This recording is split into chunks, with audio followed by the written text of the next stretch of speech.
Olá, assombrados! Eu sou Ana Paula e vou contar vários relatos para vocês nesta coletânea de relatos de hoje. Tudo bem com vocês? Eu espero que sim, que esteja tudo bem. Para quem não conhece, nós somos o Canal Assombrado, temos vídeos todos os dias no canal, todas as noites, tem relato ao vivo entre 10 e 11 horas da noite, todos os dias às 11 da manhã tem relato também, tem tipo ao vivo de segunda a sexta, coletânea de relatos no sábado, coletânea temática de relatos no domingo, meio-dia e meia todos os dias tem vídeo do Matheus com a Almanaque Assombrado de segunda a sexta, notícias de sábado e de domingo também tem especial, tá bom? Deixa eu ver, eu já avisei ontem aqui para vocês, mas vou falar aqui de novo que de sexta e sábado agora eu não vou mais fazer ao vivo à noite, tá bom? Vou deixar um tipo ao vivo para vocês à noite também, que é para eu poder descansar um pouco e também para ter um pouquinho mais de tempo, justamente no final de semana com as crianças e tudo mais, tá bom? Mas domingo tem ao vivo, tem 2 ao vivo, tá? Por enquanto, domingo tem ao vivo ainda assim. O normal e o para os membros com os relatos antigos, tá? Na segunda live das 11 da noite, para os membros do canal, ok? Então é isso, não se esqueçam de fazer uma visitinha à nossa loja assombrada, lojaassombrada.com.br, tá? Onde você encontra camisetas como esta nova camiseta aqui, ó, da Vampira. Tá vendo? A camiseta brilha tudo no escuro. Muito linda, camiseta nova, tá lá na loja. E não se esqueçam de deixar o seu like neste vídeo, ok? E bora para os relatos. E o primeiro relato de hoje é: andei de mãos dadas com algo. Era bom ou ruim? É um moço que nos conta. Existe um prédio na minha cidade que só de olhar para ele já dá arrepios. Mas toda vez que comento com alguém sobre ele, ninguém concorda comigo. Para as pessoas, parece que é só mais um prédio abandonado comum. Ele é todo coberto de granito cinza, mas como é um prédio antigo, o granito ficou parecendo um cimento brilhante, coberto de lodo, dando um ar bem macabro de filme de terror mesmo. Toda vez que eu passava em frente a ele, ele nunca estava aberto. As pesadas portas de ferro estavam abaixadas. Eu sempre sentia um arrepio na espinha, até apressava o passo. Uma vez, alguns passos antes de atravessar em frente a ele, eu notei que ele estava aberto e havia um homem muito estranho na porta, segurando um livro preto, sem título. Eu fiquei olhando aquele homem, reparando nas suas roupas, e ele usava roupas comuns, uma camisa listrada e calça jeans. Mas a sua feição tinha algo assustador. Fiquei com tanto medo que eu perdi a oportunidade de olhar o que tinha dentro do prédio, pois estava até suando de tensão. Num outro dia, incrivelmente, o prédio estava aberto de novo, e dessa vez o homem não estava na porta. Então eu disse para mim mesmo: é a minha chance, não vou perder a oportunidade de olhar e descobrir o que tem lá dentro afinal. Desacelerei os passos para olhar com atenção e reparei nas únicas 3 coisas que tinham lá. Uma cadeira preta com estofado verde, daquelas antigas, no meio do saguão, um crucifixo todo preto pendurado numa pilastra e o livro preto que o homem segurava nas mãos sobre a cadeira. Fiquei achando aquela cena muito curiosa. Quando eu olhei para o fundo do saguão, reparei que não dava para ver o fundo do local. Era tão escuro que eu não conseguia ver o que tinha lá no fundo. Isso porque era mais ou menos meio-dia. Eu forcei os olhos e a essa altura eu já tinha parado para observar a paisagem, mas eu não via nada.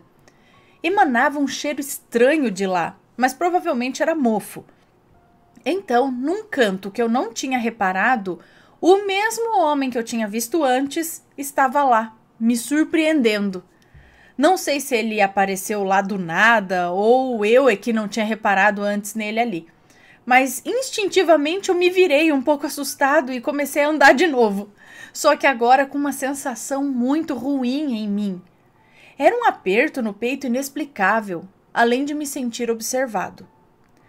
Então eu senti algo segurar a minha mão direita, ficando entre mim e o prédio. Só que não estava vendo ninguém do meu lado. E ao invés de ficar ainda mais apavorado, aquela mão invisível me fez sentir muito seguro, protegido, acolhido. Eu sentia a textura da mão invisível. Não dava exatamente para apertar. Era como se ela fosse feita de vibrações. É o máximo que eu consigo descrever sobre ela. Mas eu a sentia fazendo pressão sobre a minha, me enchendo de confiança e determinação. Eu andei até a esquina, já um pouco mais longe do prédio, e essa mão me soltou, já revigorado. Desde que isso aconteceu, não sinto mais tanto medo quanto eu sentia antes daquele prédio. Apenas um sentimento de tem algo ali que não é para você mexer e é para evitar olhar. O que será que segurou a minha mão? O meu anjo da guarda me protegeu do que quer que estivesse lá? O meu mentor me alertou sobre o perigo daquele local? Então pode ser, aquilo te chamou a atenção, alguma energia ali chamou a sua atenção, talvez pela sua sensibilidade, que outras pessoas às vezes não reparam, não ligam para isso, mas alguma coisa ali naquele prédio te chamava, porque talvez tenha uma energia diferente naquele prédio e talvez ele seja usado para vá saber o quê. Não é? O que é que tem lá? E aí você botando as carinhas lá, olhando o cara, já sei lá, o que poderia até grudar em você, te acompanhar a partir daquele prédio, não sei. Mas pelo que você relata do sentimento, da mão segurando, foi como se um anjo, o teu mentor, o teu guia, sei lá, pegou na sua mão e falou, vamos sair daqui? Eu te levo para lá e tá, esquece isso, vamos sair, eu te protejo, mas esquece isso, não é para ser mexido. Porque talvez alguma coisa boa não aconteça ali dentro. Ou meio secreto, meio... vai saber o quê, né? Próximo relato. Meus tios e a bola de fogo. É o moço que nos conta. Esse relato conta o que aconteceu com os meus tios. Tio Sérgio e tia Ana. Lembrando que todos os nomes aqui citados em toda a coletânea, em todos os relatos que eu conto ever, são nomes trocados, nomes fictícios, ok? Que a gente sempre pede para as pessoas colocarem nomes fictícios nos personagens dos relatos, das histórias que vocês contam. Então, tio Sérgio e tia Ana. Aconteceu com os meus tios, o tio Sérgio e a tia Ana, na década de 60, no interior do Paraná. Era noite e eles estavam voltando de uma quermesse, num distrito próximo. Eles iam a pé, por uma estradinha, para chegar no rancho onde moravam há pouco tempo, depois de terem se casado. Eles moravam ali há pouco tempo. A estrada começava naquele trecho, uma enorme descida de 1 quilômetro com floresta dos dois lados e a entrada do pequeno sítio ficava no meio dessa descida. Porém, enquanto eles caminhavam de mãos dadas ali, ao olhar para a estrada, viram uma bola de fogo lá no final da descida. Notaram que ela subia a estrada aos poucos. Minha tia ficou com medo e se abraçou ao meu tio, sem parar de caminhar. Então disse para ele que deveriam andar rápido para chegar na entrada do sítio logo, antes deles encontrarem com quem quer que seja que estivesse carregando aquele fogo.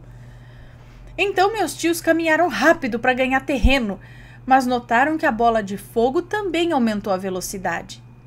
Quando chegaram na entrada da propriedade, aquela coisa estava perto o suficiente para que eles gelassem a espinha pelo que viram.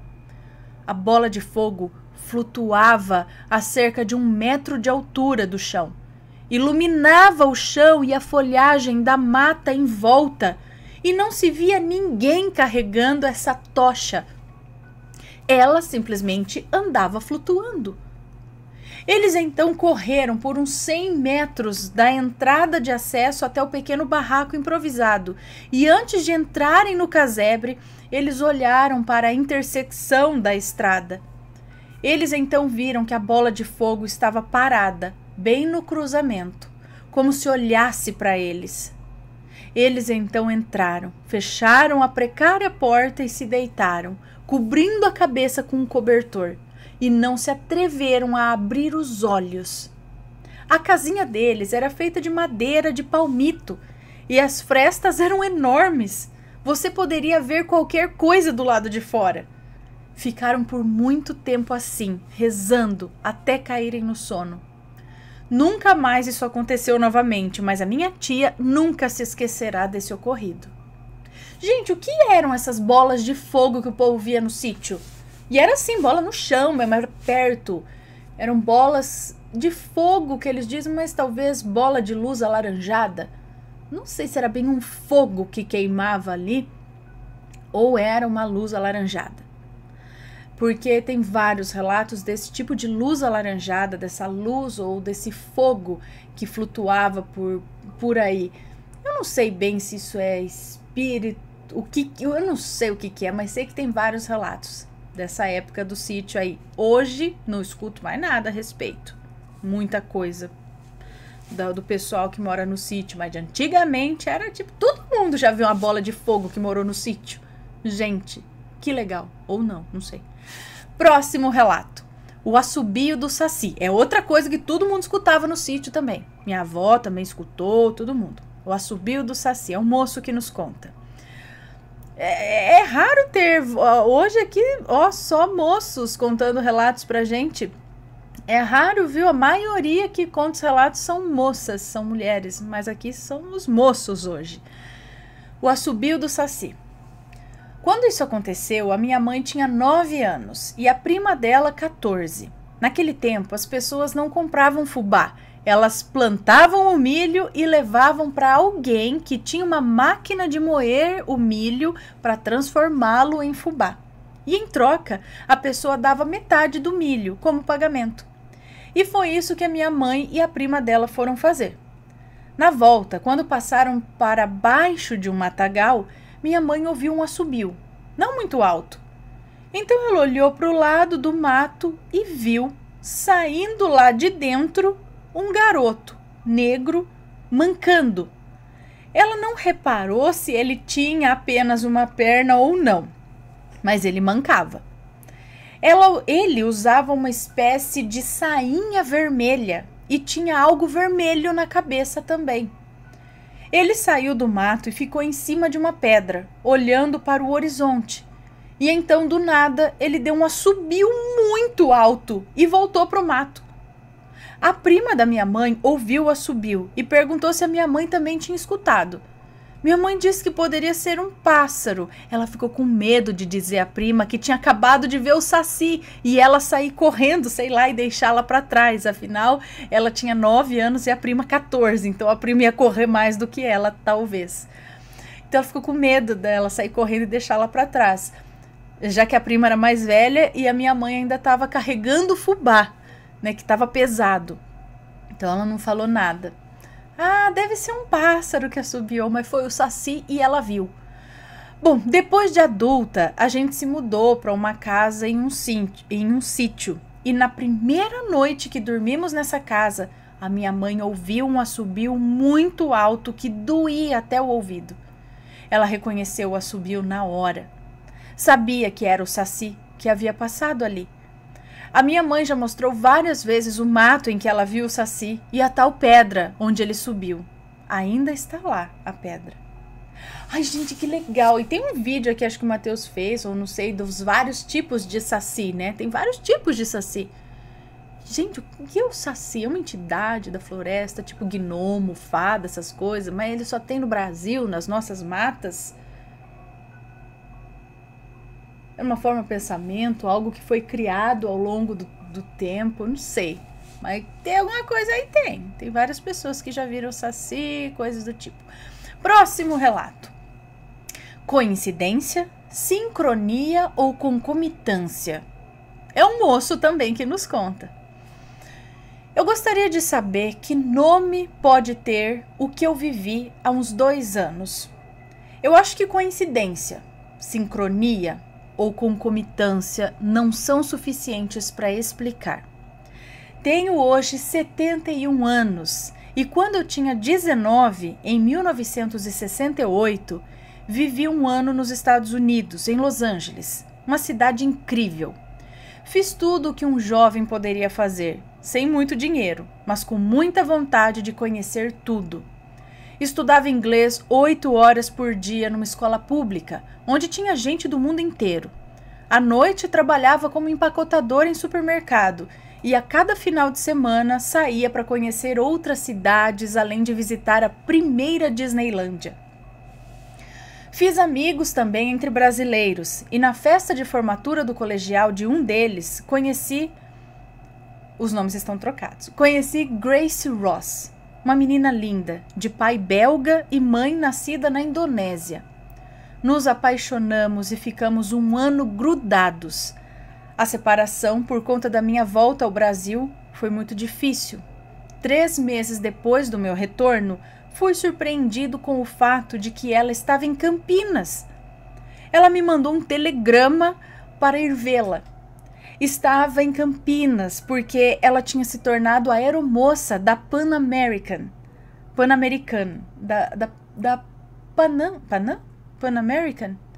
e escolheu ficar na cidade do Aeroporto Internacional de Viracopos.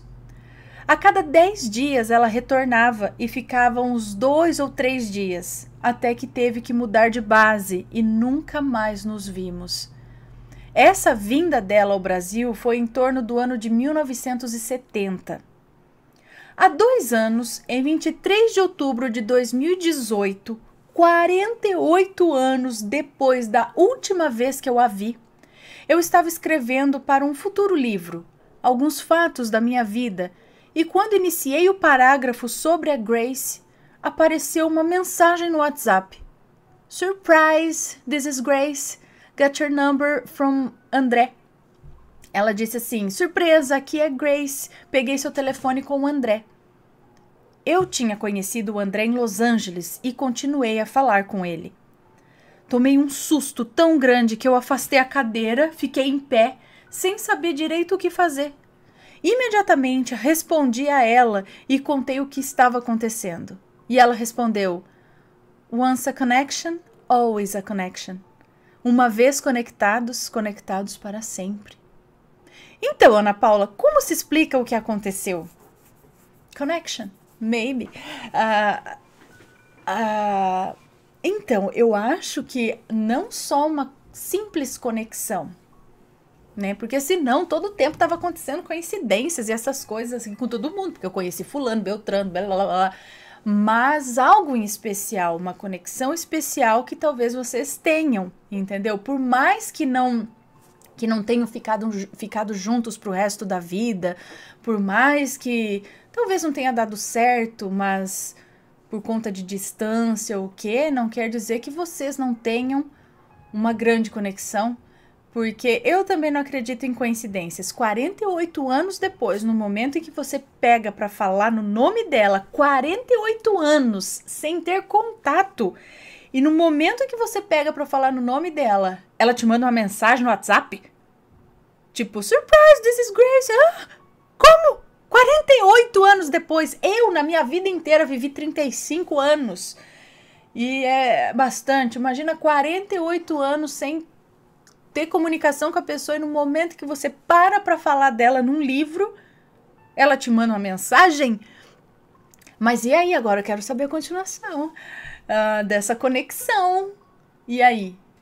Me manda a continuação dessa conexão que ficamos interessados, não é? Assombrados, mesmo que não tenha nada de assombrado. Quero saber. Que legal. Então, eu também não sei se isso é... Pra mim, isso é conexão de almas mesmo, que, como eu disse, às vezes essas conexões de almas, talvez até de vidas passadas, eu não sei, ou almas afins, afinidade, alguma coisa assim, não quer dizer que essas almas precisem estar o tempo todo juntas, perto, para terem uma conexão forte. Às vezes de longe, vendo de vez em quando, mas ainda assim tem essa connection. Muito legal. Próximo relato é uma moça agora que nos conta. O Senhor tranca a Rua das Almas. Vamos ver. Aconteceu semana passada, véspera do feriado da Sexta-feira Santa, né, na semana do feriado. Eu trabalho numa escola técnica no interior de São Paulo. Meu turno termina às 9h30 da noite. Nessa noite do ocorrido, eu não estava bem, cheia de problemas. Resolvi ir para casa a pé para pensar melhor, tentar ter clareza nos pensamentos. Pedi pro porteiro falar pro meu esposo que eu estava indo de encontro a ele. Como ele estava a pé, não ia demorar para encontrar. Fui seguindo. Cheguei na rotatória, que já é considerado uns 5 minutos. Hã? Peraí que eu não entendi. Pedi pro porteiro falar pro meu esposo que eu estava indo de encontro a ele. Tá. Como ele estava a pé, não ia demorar para encontrar. Fui seguindo. Cheguei na rotatória, que já é considerado uns 5 minutos. Tipo, até a rotatória uns 5 minutos andando, é isso? E nada de encontrar o marido. Acho que é isso. Cheguei na segunda rotatória, ou seja, já se passaram mais de 10 minutos andando, uns 10 minutos andando, e nada de encontrar o marido. Daí eu pensei em parar, pois ia ficar perigoso seguir sozinha. Comecei a estranhar a demora dele. Era o mesmo caminho, e eu não saí do trajeto. Era para ter encontrado já. Continuei. Segui todo o percurso até chegar numa via de acesso ao bairro onde eu moro, onde muita gente a pé não vai. Mas eu fui. Já estava com um monte de problemas, ainda tinha mais esse para resolver. O de que o meu esposo não veio me encontrar. E por quê? Nossa, eu xinguei um monte. Já estando na via de acesso, avistei, nas sombras das árvores, uma silhueta masculina. Logo percebi pela energia que era uma entidade da Umbanda. Eu sou sensitiva, clarividente, entre outras coisas. Nunca desenvolvi porque presenciei a minha mãe destruir a família por ter uma mediunidade descontrolada. Daí eu perguntei, quem é? E ele respondeu, Tranca-Rua das Almas. E eu falei, olá, senhor Tranca-Ruas. E ele perguntou se poderia me acompanhar. Antes que eu respondesse, veio em minha mente que havia perigo à frente. Eu respondi que sim, pois já passava das 10 da noite. Quando desci a via de acesso à avenida principal do bairro, tinha 2 rapazes subindo, um empurrando a bicicleta e o outro ao lado, sem nada nas mãos. Olha que beleza, né? Atravessei a rua no sentido contrário deles. Eles, percebendo, ficou um no meio da rua e o outro de frente para mim. Estavam a uma certa distância. O primeiro e o segundo postes da entrada da via estavam com as luzes apagadas. Eu continuei e pensei, vamos ver no que vai dar tudo isso. Não posso gritar ainda e nem correr, pois eu não tenho para onde ir. Vou correr para onde, né? Gritar para quem? Fomos chegando perto e os 2 passaram para o outro lado da rua sem nem olhar para mim. Nenhum psiu, nada. E eu também nem olhei para trás. Vai saber o que o senhor Tranca-Ruas aprontou, né, com os rapazes. Vim embora sorrindo e grata. Agradeço a ele. Cheguei em casa às 10h20 da noite e não encontrei com meu esposo, que disse ter feito o mesmo percurso que eu. Olha, eu não entendi nada. Eu sabia que era ele por causa da energia dele, do Tranca-Ruas, é isso? Ele tem uma energia muito forte. No dia que fui no centro de Umbanda, eu apertei a mão dele. Tem corrente elétrica nas mãos dele. É algo surreal. Que legal. Mas peraí, o que também é muito estranho é seu marido dizer que fez o mesmo caminho que você e você fez o mesmo caminho que ele e os 2 não se encontraram no caminho? Será que cada um tava... Um de você foi para outra dimensão, tava andando no mesmo caminho, só que em outra dimensão e não sei o que, mas ainda bem que a entidade apareceu para dar um help. Aí vai saber, né? Eu acho que como os rapazes na bicicleta não esboçaram nenhuma reação, você deve ter passado como invisível para eles. A entidade deve ter transformado você, deve ter deixado você invisível, porque senão talvez eles sairiam correndo, se assustariam se a entidade tivesse mostrado de uma forma um pouquinho assustadora para eles, o que particularmente prefiro. Acho digno se eles iam fazer mal, né? Dar uma assustadinha neles. Mas não sei, parece que você passou invisível do lado deles. Vai saber. Ótimo, ufa, né? Agora o marido também não aparecer no caminho. Estranho, né? E o último relato deste dia, porque é de dia. Eu que tô gravando de noite, mas é de dia aí pra gente, né? Pra vocês é agora de dia. A vingança do São Longuinho. Oi, São Longuinho é vingativo agora, meu Deus? É uma moça também que nos conta. Tudo aconteceu em dezembro de 2019, em um dia estrelado, especificamente faltando uns 15 dias para o Natal. Estava eu e meu namorado nos arrumando para irmos jantar em uma cidade vizinha, aproximadamente uns 20 quilômetros de distância, e vermos as decorações na praça principal da cidade, as decorações de Natal e tal. Quando estávamos prestes a sair, ele não encontrava a carteira com a carta de motorista e o documento do carro.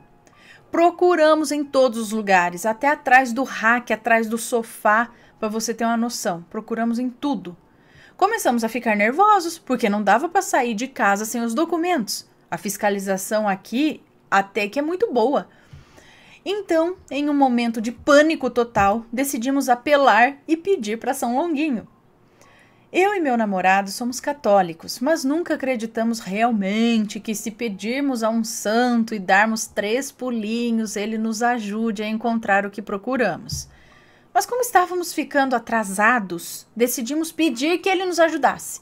Só que em vez de darmos 3 pulinhos, decidimos prometer 20 pulinhos, 10 de cada, já que a gente não estava com esperança nenhuma de encontrar a carteira.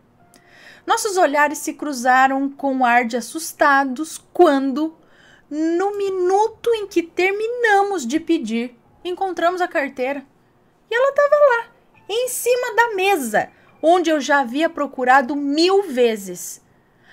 Admito que fiquei com um pouco de medo, porque assim, parecia que magicamente a carteira apareceu ali, bem na minha frente. Como a gente estava com pressa, acabamos pegando a carteira e seguindo a estrada, sem darmos os pulinhos prometidos. Quando chegamos na pista, começou uma chuva muito, mas muito forte. Tão forte que meu namorado não estava conseguindo dirigir e eu nem enxergava as linhas no chão.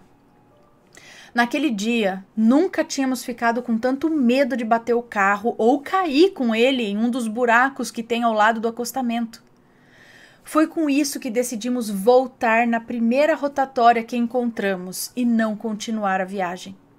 Quando saímos da pista e entramos de volta ao centro da nossa cidade, não havia nem indício de que estava chovendo, e isso nos deixou preocupados. Foi quando nos lembramos da promessa que fizemos a São Longuinho, e no mesmo momento paramos o carro, descemos e demos os pulinhos, ali mesmo na rua. Porque mesmo não acreditando fielmente, não devemos brincar com isso, né? Ficamos tanto com isso na cabeça que acabamos achando que foi São Longuinho que mandou essa chuva como castigo por não termos cumprido com o prometido. Com isso achamos que já estava tudo bem e voltamos para irmos ao nosso jantar. Com medo, mas a gente ia. Foi quando entramos na pista novamente e ela estava ali. A pista totalmente seca, mas sem nenhum vestígio que estava chovendo ali. Olha, não tinha dado nem 10 minutos que a gente tinha passado por ali. Não tinha como o asfalto secar tão rápido com aquela chuva forte que estava. Em resumo da história, a partir daquele dia, nenhum dos dois descumpriu o comprometido. E agora acreditamos em São Longuinho. É assim, né? Para qualquer coisa, assim, se você prometo fazer isso, e depois não cumpre, eu acho que é meio complicado, sabe? Agora, se foi São Longuinho que fez a chuva, que fez parar, que fez... Mas no fim deu para ir jantar. Foi jantar, acabou. Eu não sei, viu? Mas que foi bem estranha a situação, foi. Se foi São Longuinho, se não foi, o que é que foi, não sei. Mas que foi estranho, foi. Bom, pessoal, esses foram os relatos de hoje. Espero que tenham gostado. Um beijão para vocês. Tenham um ótimo dia e a gente se vê logo mais num próximo relato, ok? Beijos e fui!